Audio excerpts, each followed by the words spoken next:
Fala aí, galera, estamos aqui de novo, continuando, tá? A última aula que a gente viu foi impulso, quantidade de movimento, tá? Vamos continuar agora, colisões, beleza? Vamos trabalhar com os corpos colidindo um com o outro, tá ok?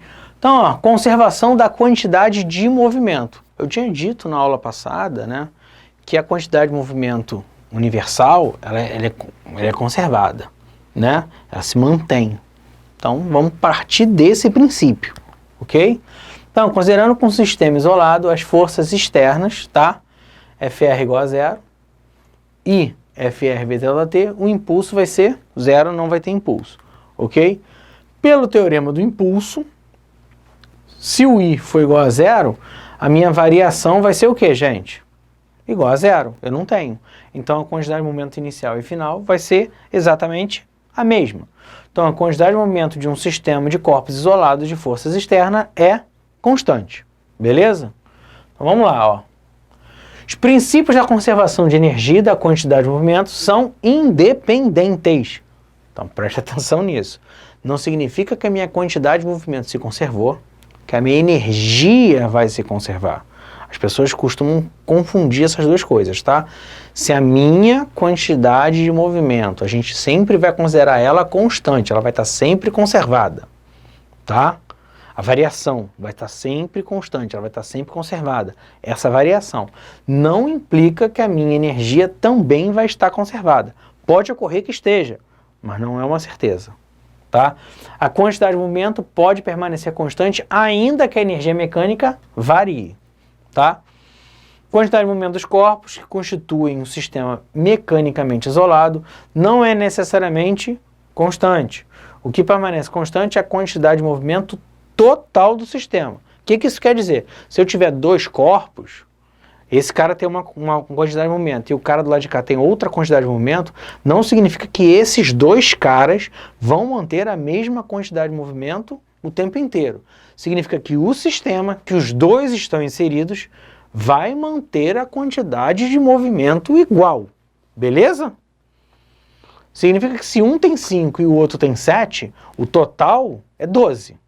Então o sistema vai sempre manter 12 de quantidade de movimento, tá? Então vamos lá. Colisões ou choques é um processo em que duas partículas são lançadas, uma de encontro à outra, e a troca de energia e quantidade de movimento entre elas, tá? Por exemplo, o jogo de bilhar, o nosso famoso jogo de sinuca, tá? A sinuquinha, a pessoa costuma jogar no bar, tá? É um processo completo de colisões, tá? Você pega o taco, bate na primeira bola, a primeira bola anda, a bolinha branca bate nas outras bolas lá, e aí vai passando energia e a quantidade de movimento. Mas a quantidade de movimento sistêmica tem que permanecer igual, gente, não pode esquecer disso não, tá?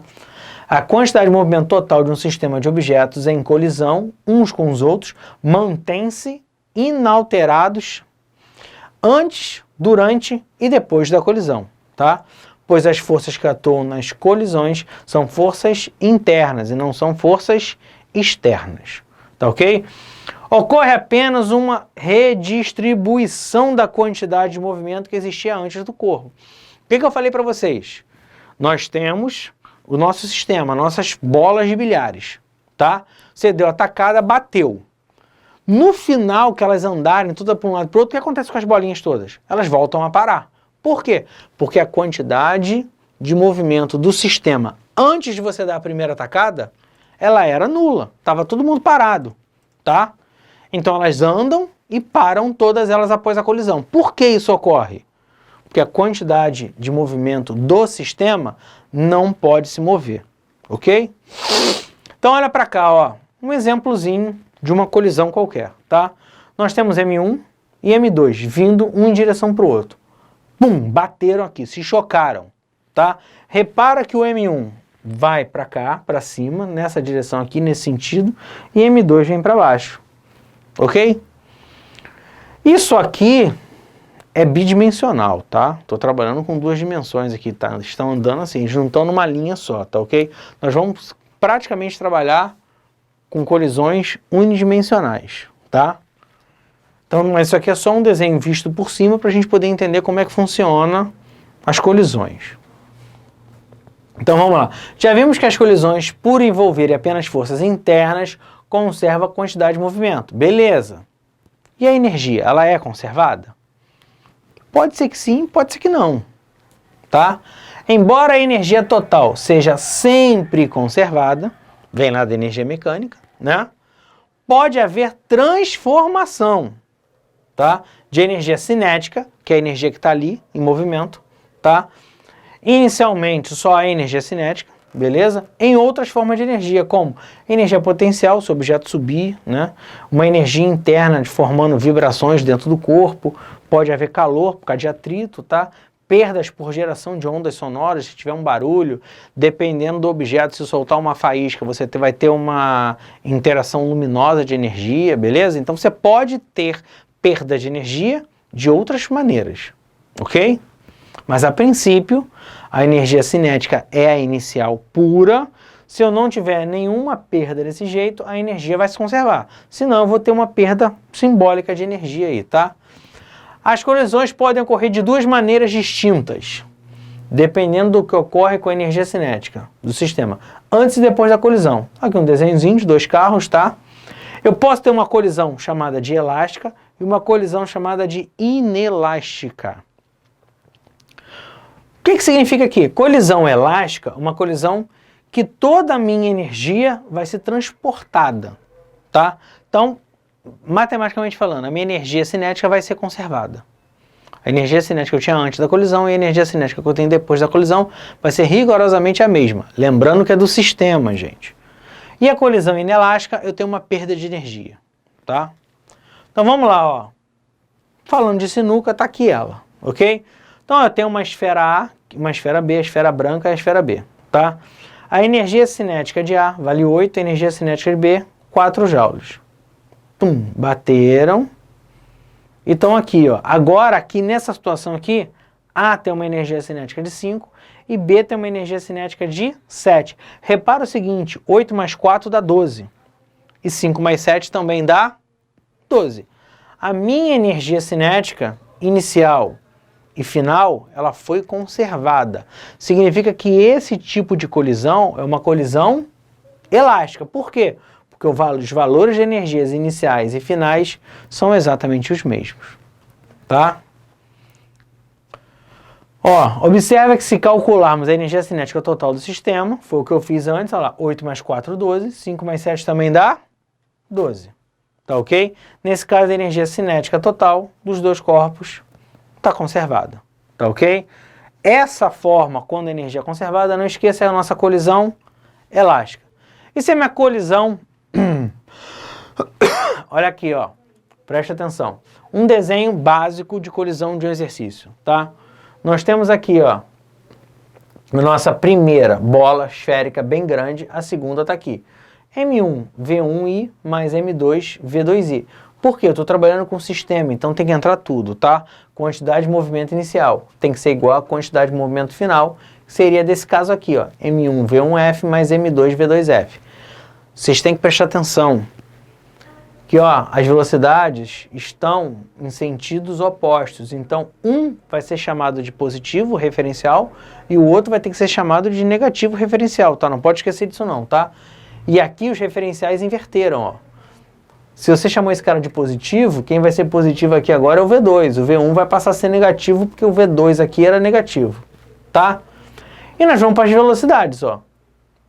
Repara que é a energia cinética. Então, meio de mv1 ao quadrado mais meio de m2v2 ao quadrado tem que ser igual. Por quê? Porque nós estamos trabalhando com uma energia cinética conservada por causa do choque elástico. Tá ok?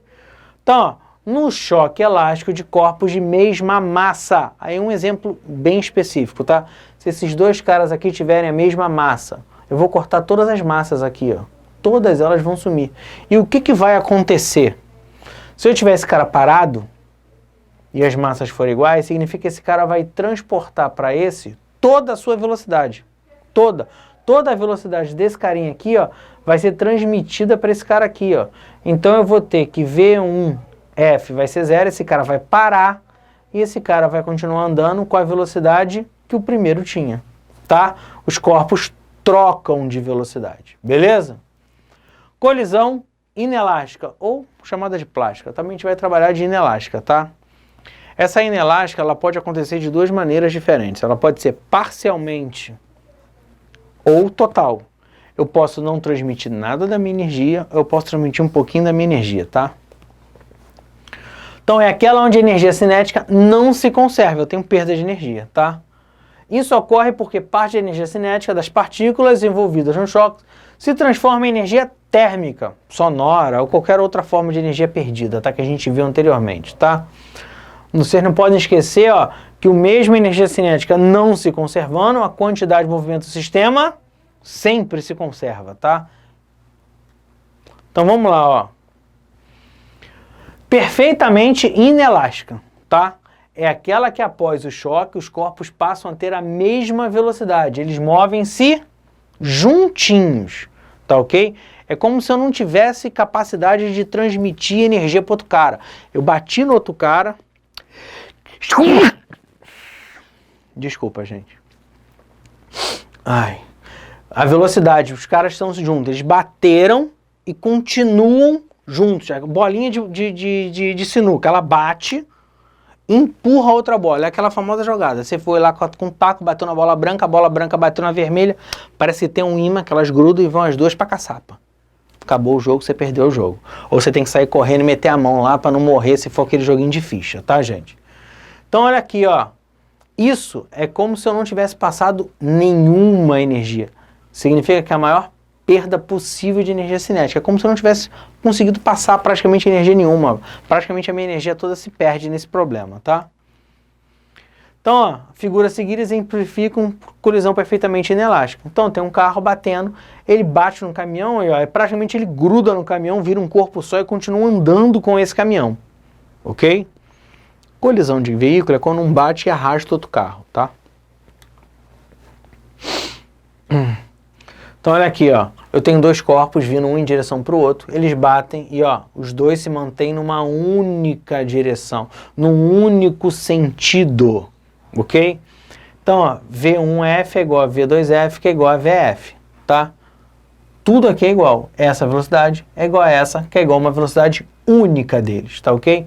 Então ó, quantidade de movimento inicial de 1 mais quantidade de movimento inicial de 2 tem que ser igual a soma das massas vezes a velocidade final. Esses caras vão se comportar como um corpo só, gente, agora. Tá? Agora, ó, coeficiente de restituição, tá? O que significa um coeficiente de restituição? É só pra gente saber o tipo de choque que nós vamos ter. Tá ok? Então, ó, os dois caras bateram, vão sair com velocidade. Se eu fizer a velocidade relativa após a colisão, dividido pela velocidade relativa antes da colisão, então, velocidade relativa de afastamento, velocidade relativa de aproximação. Eu tenho esse coeficiente de restituição. Lembra que velocidade relativa é só tu pegar uma menos a outra, tá? Só tem que levar em consideração os sinais dos referenciais. Então, olha aqui, ó. Se for igual a 1, o meu coeficiente de restituição, minha colisão é elástica. Se ele estiver entre 0 e 1, a colisão é inelástica. Ou, alguns livros chamam de parcialmente elástica, tá? E se for 0, significa que a minha colisão é perfeitamente inelástica, ok? Então, resumindo, nós temos os coeficientes de restituição, ó, elástico, entre 1 e 0, inelástico, igual a 0, perfeitamente elástico. Se a minha energia cinética antes e depois for igual, meu sistema é elástico. Se a cinética antes for maior do que a depois, minha colisão é inelástica, tá? Conservação da quantidade de movimento, QI é igual a QF, e o coeficiente de restituição está aqui. Então, a gente não pode esquecer que o impulso é uma grandeza vetorial relacionada diretamente com a força e o tempo que atua nela. A quantidade de movimento é uma grandeza vetorial que possui a mesma direção em sentido da velocidade. O impulso corresponde à variação da quantidade de movimento. Durante uma colisão ou explosão, a quantidade de movimento do sistema permanece constante, tá? E a quantidade de movimento pode permanecer constante, ainda que a energia mecânica varie. E a colisão perfeitamente inelástica, os corpos saem sempre juntos, tá? Vamos lá. Uns exemplozinhos aqui básicos. Estou segurando aqui dois corpos, A e B. No meio deles tem uma mola comprimida. Na hora que eu soltar esses caras, a mola não está presa, eles vão ser jogados para o lado. Então isso aqui é um caso de colisão. Mesmo que os corpos não estejam colidindo, é um caso de colisão, tá? Por quê? Eu vou ter uma conservação de quantidade de movimento aqui. Então o que eu vou fazer? A quantidade de movimento inicial, já que eles estão parados, é 0, tem que ser igual à final. Eu vou ter que levar em consideração, ó, as velocidades, então uma para cada lado. Então uma vai ser positiva e a outra vai ser negativa. Q é antes igual a Q depois. 0, que é o antes porque eles estão parados. MA/VA mais MB/VB. Sendo que uma das duas velocidades terá que ser negativa, gente. Então olha aqui, ó, a gente vai considerar que a velocidade de B é negativa. Por quê? Porque eu quero calcular a velocidade de A. Então vou deixar o A como positivo. 5 vezes VA, que é a massa de A, vezes VA, mais 7 vezes a velocidade de B, menos 2. 2 vezes 7, 14, passa para o outro lado, mais 14. Dividido por 5, aproximadamente 2,8 metros por segundo. Velocidade do corpo A. Repara que é uma aplicação de fórmula bem simples, tá? Mais uma, ó. Desprezando as forças de atrito. Inicialmente o conjunto encontra-se em repouso, que a massa 2 vale 4 vezes a massa 1. E que o corpo de massa 1 é lançado horizontalmente para a esquerda, então ele é lançado para lá, com a velocidade de 12 metros por segundo, tendo em vista o que foi apresentado, qual será a velocidade do bloco 2? Esse bloco aqui, ó, qual será a velocidade dele? Mesmo procedimento. Se antes eles estavam em repouso, significa que a quantidade de movimento inicial deles vale 0. E depois eu tenho que fazer M1V1 mais M2V2. Como eu quero a velocidade do 2, vou considerar que V1 é negativo, que é menos 12. Então M1 vezes menos 12. Como M2 vale 4M1, vou colocar aqui, ó, 4M1 vezes V2. Passando esse cara para lá, vai dar 12M1. Vou cortar os M1 com M1. Vai embora. Vai ficar 12 sobre 4, que vai dar V2 igual a 3 metros por segundo. Ok? Mais umazinha. Um automóvel de 1 tonelada colidiu frontalmente com um caminhão de 9 toneladas. A velocidade do automóvel era de 80 km por hora e a do caminhão de 40 km por hora. Determine a velocidade do conjunto caminhão-automóvel logo após a colisão. Ó, automóvel de 1 colidiu frontalmente com um caminhão de 9. Beleza. Ele falou que os dois veículos permanecem juntos. Então vamos lá, ó. Q é antes igual a Q depois. Eu vou ter M1V1, M2V2 igual M1V1' mais M2V2'. Eu não precisava nem escrever assim, gente. Porque esses dois caras aqui, ó, são exatamente iguais, porque eles permanecem juntos. Então V1' e V2' são iguais, tá? Então, ó, massa do carro, 1 tonelada vezes 80, mais 9 toneladas vezes menos 40, que é a do caminhão, 1 mais 9V. 1 vezes 80, 80. 9 vezes menos 40 vai dar menos 360. Fazendo a conta vai dar menos 28 km por hora. Por que isso aqui? Para a esquerda, hein? Porque quem vai estar comandando é o caminhão. O caminhão, por ter uma quantidade de movimento maior do que a do carro, o conjunto vai ser rebocado para onde o caminhão estava indo. Se o caminhão estava indo para a esquerda, o comboio, a colisão, vai continuar se mantendo para a esquerda, ok? E 2. Responda se o módulo, a força devido à colisão que atuou sobre o automóvel é maior, menor ou igual àquela que atuou sobre o caminhão. Gente, quando eles bateram um no outro, o que aconteceu ali? O carro fez uma força no caminhão e o caminhão fez uma força no carro. Essas duas forças, elas só existem mutuamente. Então elas formam um par ação e reação.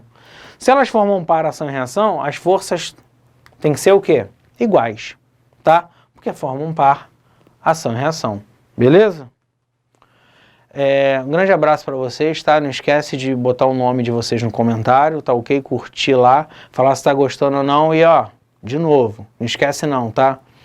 No Class, no Zoom, vamos manter o contato, tá? Vamos tirar as dúvidas de vocês, o concurso já vai chegar, beleza? Um abraço!